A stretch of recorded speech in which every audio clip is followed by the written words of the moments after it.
You are listening to the International Radio Report. Your reactions are much appreciated.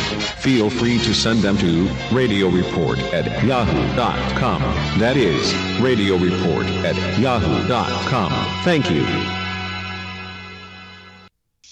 Welcome, everyone, to the International Radio Report for Sunday, December the 11th, 2022. We thank you for joining us. My name's Sheldon. Gilles is with me, pushing all the right buttons, and we thank you for tuning in. We're here every Sunday with 30 minutes of news and information from the world of radio.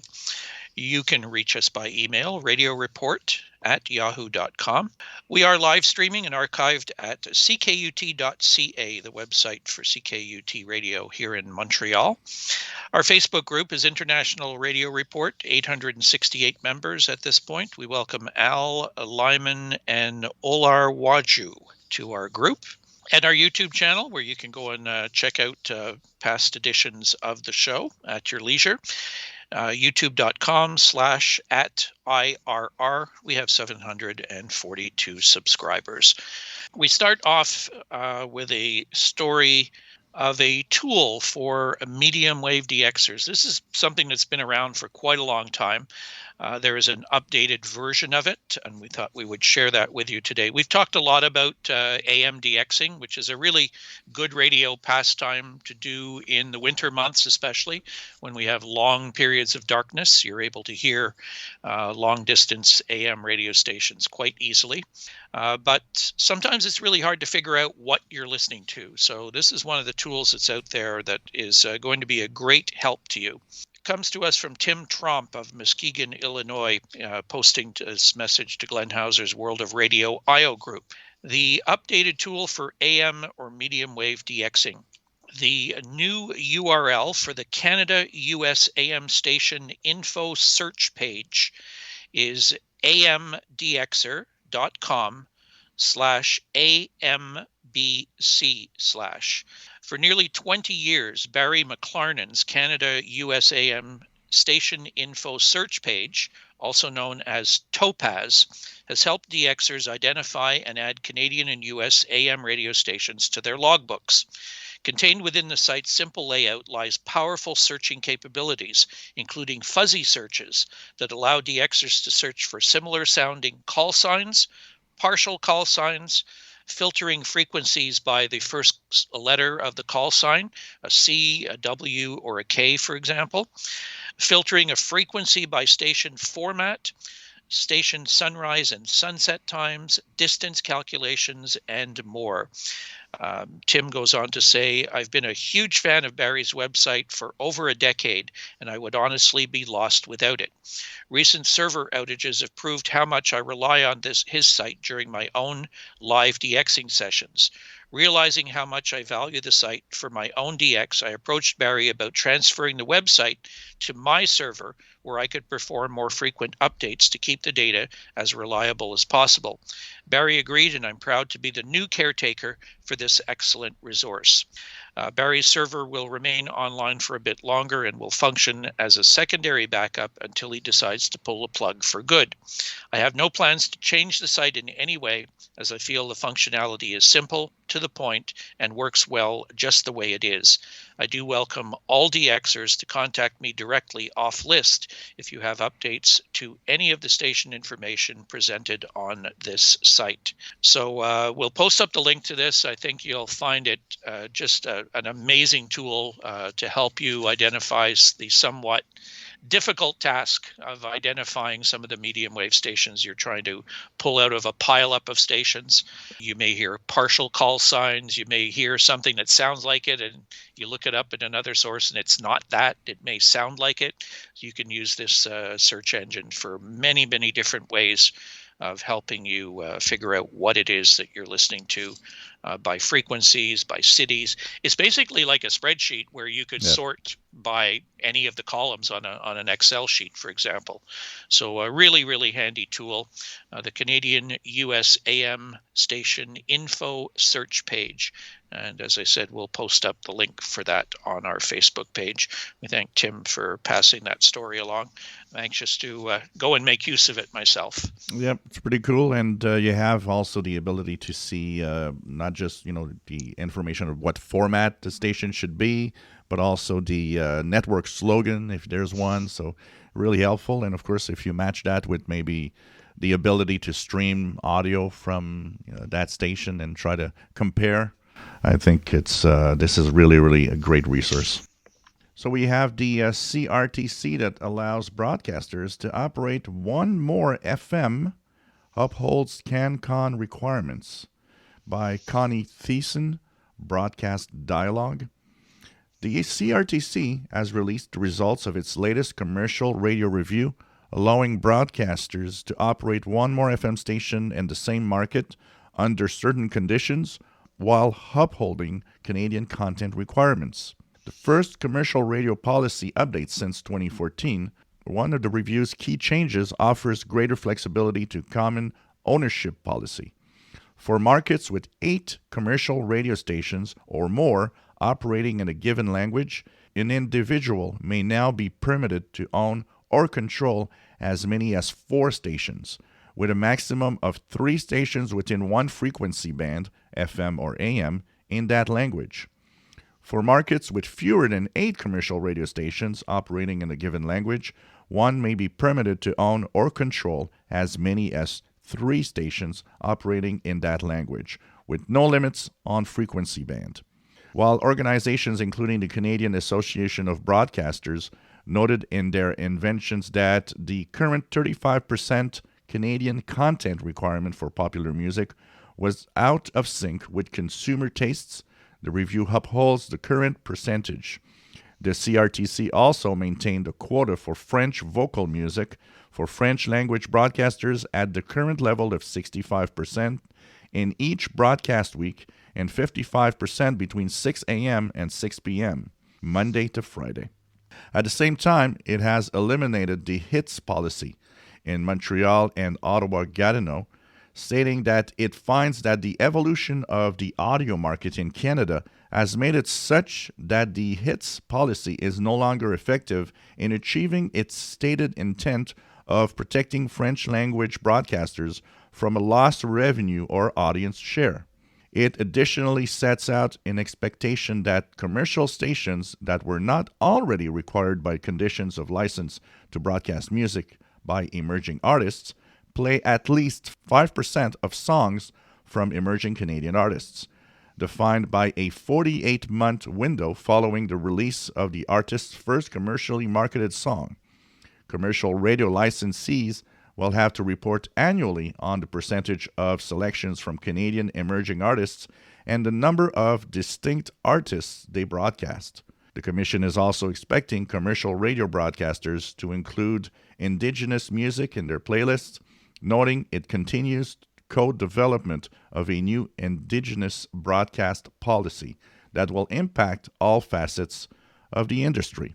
Maybe a little scary to see that stations and that owners can maybe have even more stations on the air.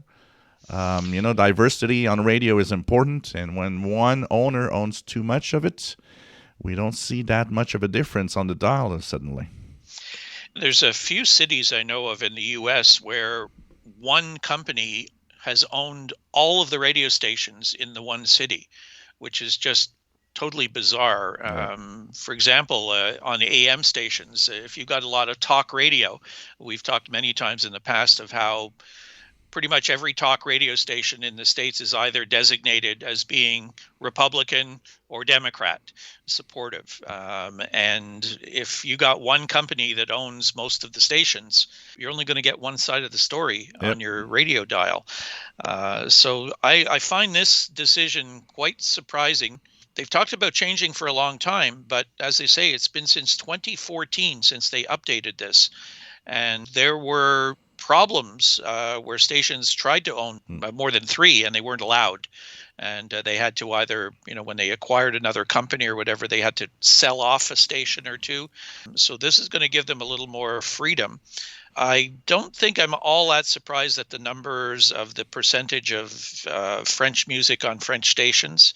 That's something that's kind of been cast in stone for a Yeah. long time, because you're not going to find many English stations playing too much French music. No, And if the French artists can't get their music played on the French radio stations, then there's a problem. absolutely. So I guess I'm not really too surprised at that.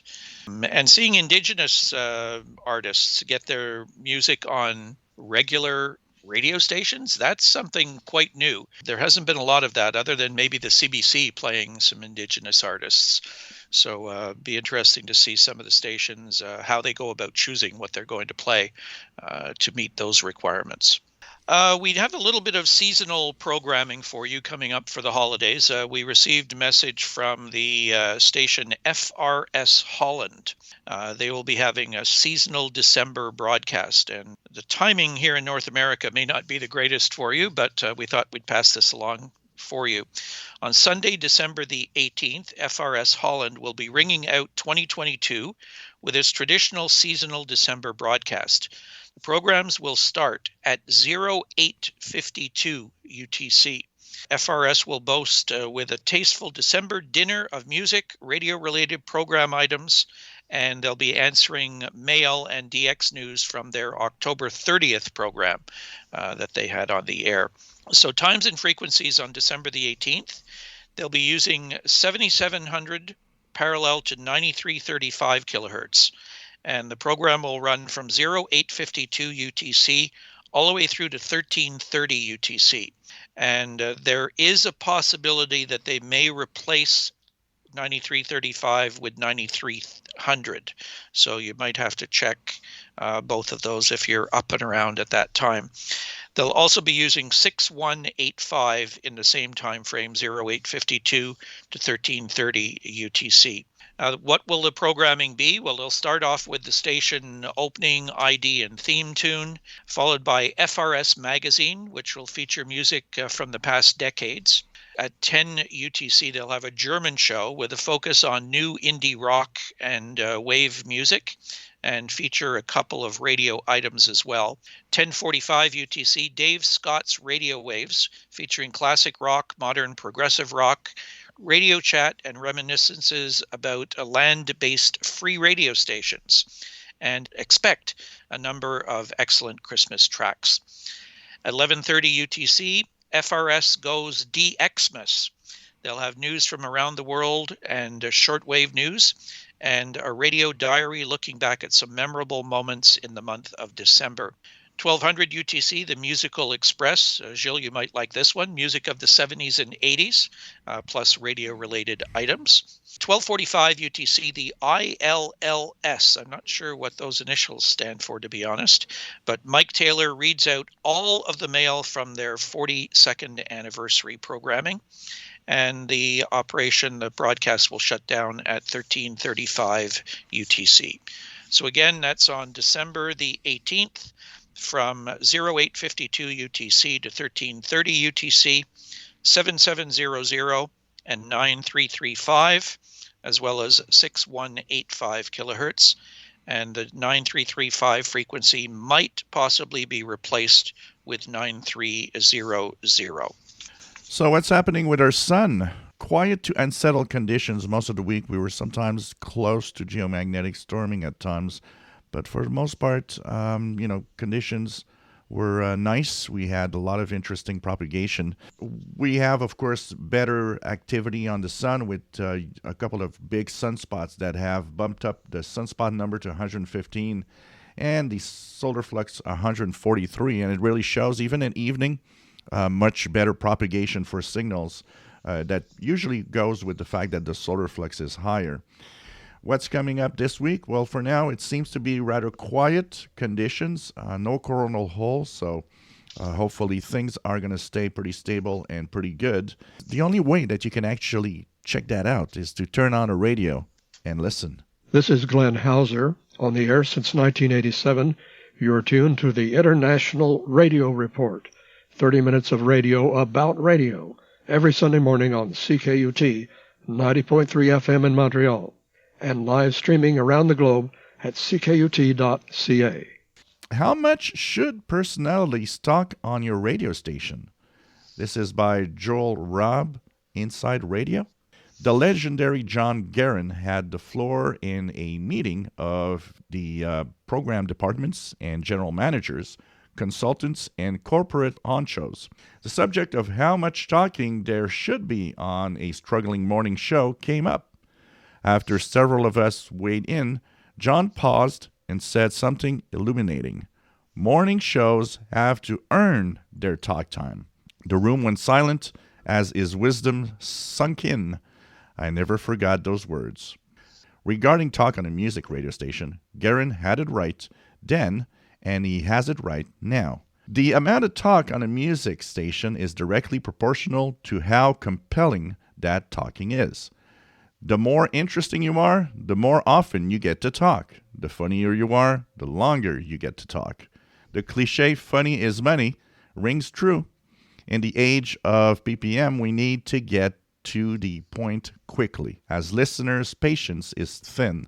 So no matter how interesting or funny you are, so how often should you talk in an hour outside of morning drive on a country station? 3, 4, 5 or more times per hour? Should you talk into breaks? That depends upon whether you can add anything to what's being played. 5 or 6 times is a good number if you can be additive, creative, telling the audience something that the station is doing that's of benefit to them. Or you can say something about the artist or the song or an event, preferably local, that will be so interesting that it passes the water cooler test, whereby the listener feels compelled to pass on that info. This is a high standard, but frankly, radio is in the fight of its life.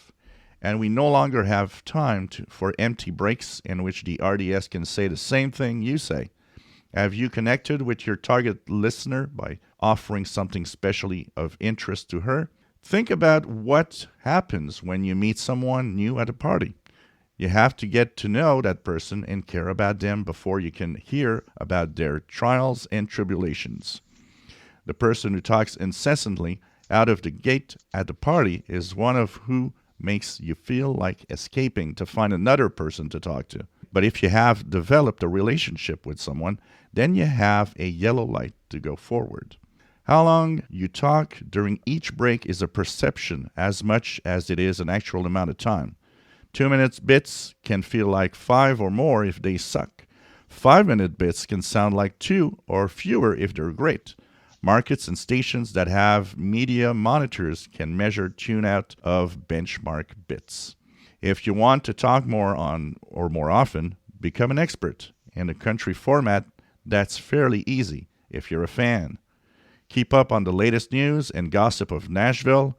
Show your passion often with knowledge and excitement.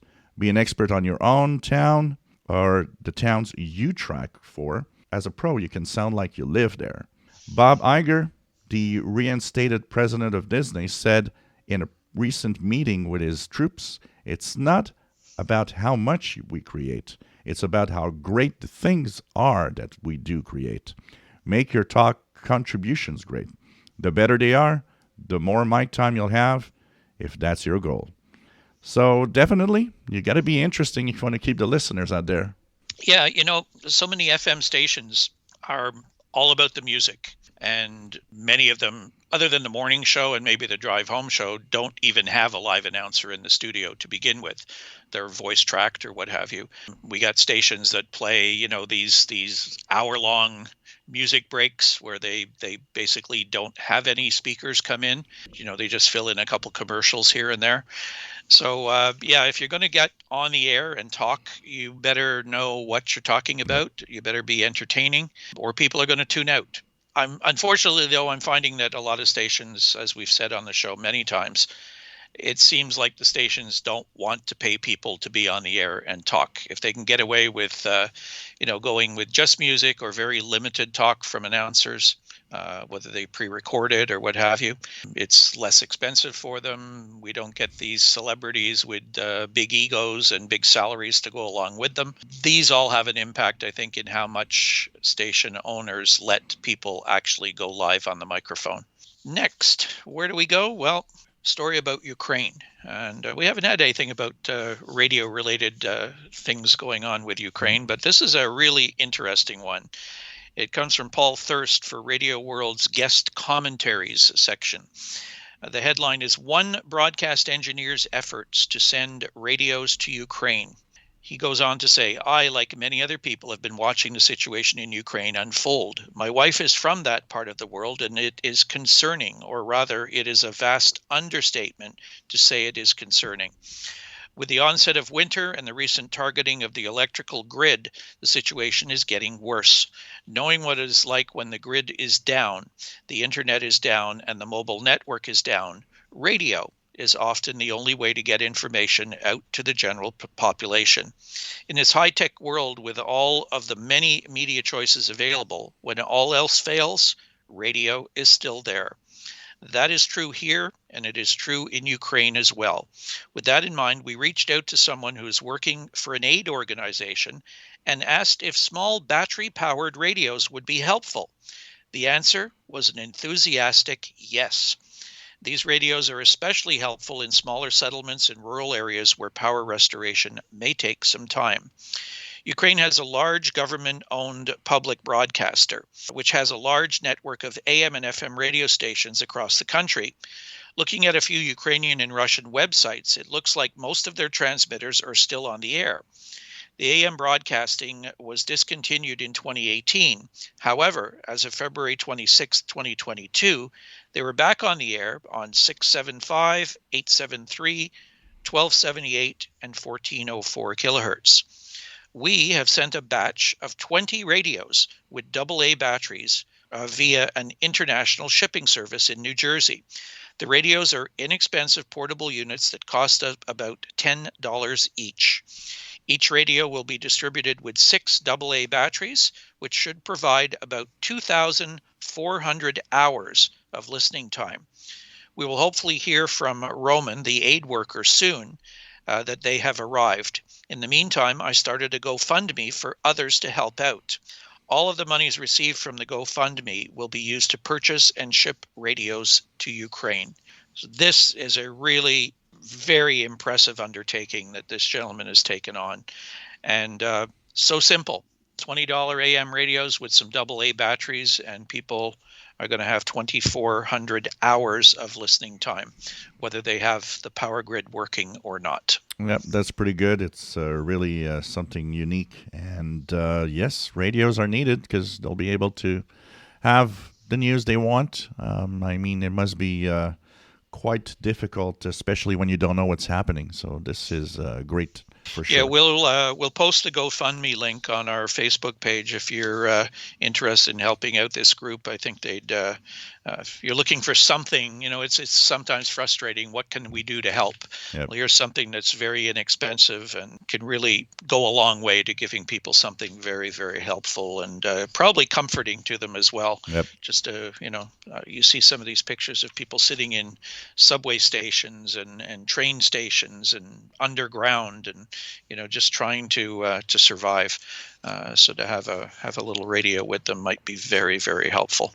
So we have Burkina Faso that bans French state broadcaster in a blow to press freedom. This is by Henry Wilkins, VOA News, via Stéphane Saint-Onge. Press freedom groups have condemned Burkina Faso's halting of broadcasts by French media outlet Radio France Internationale. Ouagadougou's military leaders linked the ban to RFI reporting that the junta describes as false. Critics say the military is seeking to control news and information as it struggles against worsening insecurity. Burkina Faso is the second West African country after Mali to take the French broadcaster off the air.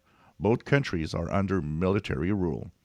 In a statement, the Burkinabe military junta says Radio France International made false reports pertaining to an alleged foiled coup attempt last week and had given voice to Islamist militants. In the wake of the ban announced Saturday, RFI issued a separate statement saying it strongly deplores the authorities' action and will explore all avenues to restore RFI's broadcasting. RFI also cited its unwavering commitment to the freedom to inform and to the professional work of its journalists. Jonathan Rosen is with the Committee to Protect Journalists, a New York-based advocacy group. The Committee to Protect Journalists is alarmed by and investigating the suspension of French broadcaster RFI in Burkina Faso. It's unfortunate that as people in Burkina Faso and across the Sahel grapple with insecurity, authorities have chosen to deny access to a prominent source of news and information, he said. Reporters Without Borders says the authorities' decision will prevent other journalists from reporting on terrorism and could be illegal. The action against RFI comes after a number of anti-French protests across the country in recent months.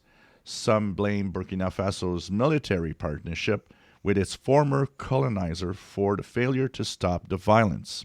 So I guess one of the things that RFI will probably be thinking is a little more shortwave, as that at least will go through. But, it's like all these broadcasters like the BBC when they get into countries and, start FM relays. It's great, but we always have to remember that something happens in that country and, you turn off the FM voice of these stations, and that's why, once again, we need shortwave. Shortwave is the only way that it still goes and continues giving information.